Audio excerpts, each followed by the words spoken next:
responsable de la communication Pastef Kër Massar Sud di suñu kilifa gi le président Ousmane Sonko joxe annonce ni dañuy jaay 1 million de cartes de membres de Pastef depuis boobu ba léegi dañoo belli ñun waa Kër Massar Sud ànd ko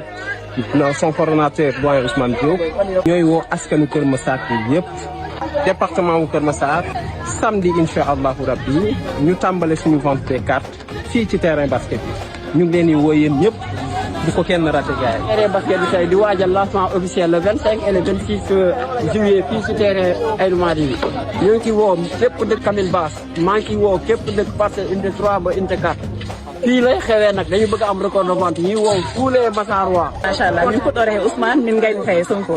eyyi carte uji jeegol carte uji ɗi fuɗɗi inchallah samedi garoɗo ɗo terrain basket Aïnou Mady Sonacos enen onon fof onon noddama UCAD pénitence Médinatoul Mounawara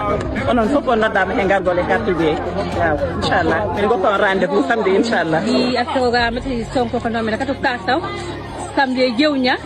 beɗi dimanche a faalama joole annonce ammi alaji paate nu joo terrain basket samedi uye jewña be dimanche kanomene ko kata Moustapha a faala joola Ousmane Sonko tam hani a joola manqué wala tout kana tout mu joola betate terrain basket mu kana tout mu jom noma karta kata kems gaba tam hani o kono joola o kono manqué wala tout Seydina Ousmane Sonko moo wax ak partisan yi mu ni dafa soxla ñu jaayal ko 1 million de cartes depuis boobu gaa yaa ngi laajte Kër Massar Sud kañ lay aaye Ousmane damaa bëgg ndax Kër Massar Sud ñoo aaye ñu koy defee nag fii terrain basket bu Aïnou Mady di ko def lan samedi ak dimanche ñuy woo képp koo xamante ni yaa ngi ci département de Kër Massar alentour yi ngeen ñëw jënd seen carte mbir yi daw la amul xaare. boo sama mbokk yëpp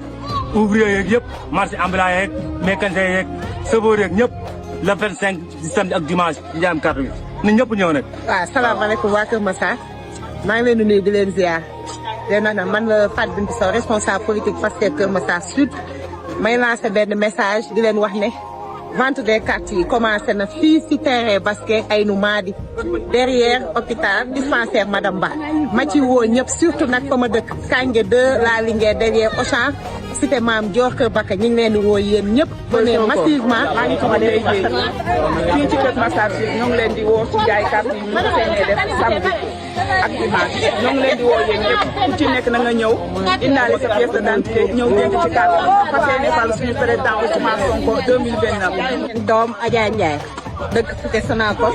Aïnou Mady Kër Massar maa ngi leen di woo ci lan ci bés bu rëy bii le 25 le 26 ci vente lan pour jënd ci seen carte ku nekk ñëw jël li nga moom ñuy woo les primo-votants surtout di woo suñu paa yi di woo suñu mairie suñu yaay yi ñun ñëpp ñu ngi leen di woo. asalaamaaleykum sama mbokk artistes yi maa ngi ziar ñëpp di jox kenn ku nekk wàccuwaayam sama mbokk carreleurs yi maçon yi seen mbokk Bintu Diaw de carreleur de maçon moo leen woo. Sonko suñu carte mooy Sonko.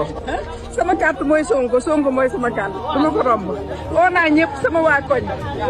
cité Aïnou Mady cité Camille Basse UCAD pénitence woo naa leen ñoom ñëpp jigéen ak góor mag ak ndaw. asalaamaaleykum maa ngi nuyu ñëpp di ziar ñëpp nag ñun primo-votants yi ñoo ngi leen di woo ñëpp nag ñëw leen fii ci terrain basket bu Aïnou Mady ñoo ngi leen di woo yéen ñëpp nag su ngeen di ñëw indaale leen seen carte d'identité la déjà féministe bu Sonko dëkk fii ci Kër Massar Sud dëkk fële ci Alaaji Paate bokkuñ ci mouvement bi ñuy wax mouvement national des artisans patriotes. sama mbokku artisan yëpp mooy tailleur bi mooy soudeur bi mooy maçon bi ñëpp laay woo fii ci Kër Massar Sud fii ci terrain basket bi nga xamante ne nii moo nekk fii ci Aïnou Mady ngeen ñëw jënd si seen carte de membre képp kuy sympathisant ñëwal wuyu si Ousmane Sonko ñëwal jënd si sa carte de membre yéen waa Alaaji Paate yéen ñi nga xamante ne nii yéen a féete ci 19 quartiers yëpp bàyyiwuñu kenn. Sonko mooy sama carte mooy Sonko waa Kër Massar ñu ngi leen di woo samedi 25 et dimanche 26 incha allah fii si terrain basket cité Aïnou Mady dend ak hôpital Madame Ba bi fii la ñuy jaayee suñu carte ci ñëw nag soo mënee indaale sa téléphone mu am Wave wala Orange Money yaa ngi dégg su ko defee ñu mën na jaay carte bi parce que boo indee xaalis physique duñ la ko mën a jaay ñi ngi ciy woo ñëpp nag. Adim Lolo responsable Pastef Kër Massar Sud en même temps nekk le coordonnateur Sonko sama carte mooy Sonko département bu Kër Massar. bon ñu leen di woo samedi ak dimanche le 25 ak le 26 ci njaayum carte bi nga xam ne dañ koy tàmbali carte Pastef ñu ngi woo ñëpp suñu mbokk commerçant yi suñu mbokk chauffeurs yi suñu mbokk artisan yi même ba ci suñu mbokk intellectuels yeeg mën na marieurs yeeg ñëpp ñu ngi leen di woo fii ci Kër Massar Sud. Saliou Diop Pastef les Patriotes incha allah samedi bii di ñëw la ñuy jaay fii carte yi fii ci terrain basket cité Aïnou Mady bi ci ginnaaw hôpital Madame Ba bi ci ginnaaw jumaa yi cité Aïnou Mady bi ku fi ñëw incha allah dinañ la jaay carte à partir de 7 heures lay commencé boo ñëwee dañ fi fekk ay ndaw yoo xamante ne dinañ la inscrire buñ la inscrire bind sa tur nga dem ñu rappel la ñu jaay la sa carte nga dem xale yi identifier carte bi nga toog xaar ndékki ak añ lépp am na fi incha allah. salaamaaleykum sama mbokk patriote yi waa Kër Massar Sud samedi ak dimanche dañuy jaay fii carte yi si terrain basket Aïnou Mady ñu ngi leen di xaar yéen ñëpp incha allah. Ndeye Codou Faty responsable politique Pastef Kër Massar Sud ñu ngi woote nag sama carte mooy Sonko ngeen ñëw journée bi 25 26 la samedi ak dimanche fii ci Aïnou Mady fii ci sunu terrain basket bi. maa ngi woo waa Dakar Marine waa Cité Police waa Kër Massar Sud yëpp ngeen teewe ko bu ICAT ak fépp. 2027 2029 ñu gagné ko comme ni ko gars yi waxee ñu defee ko noonu terrain Aïnou Mady baa ngi nii ñëw leen loolu la si carte ñu jaay la ko incha allah waaw jaajëf merci beaucoup.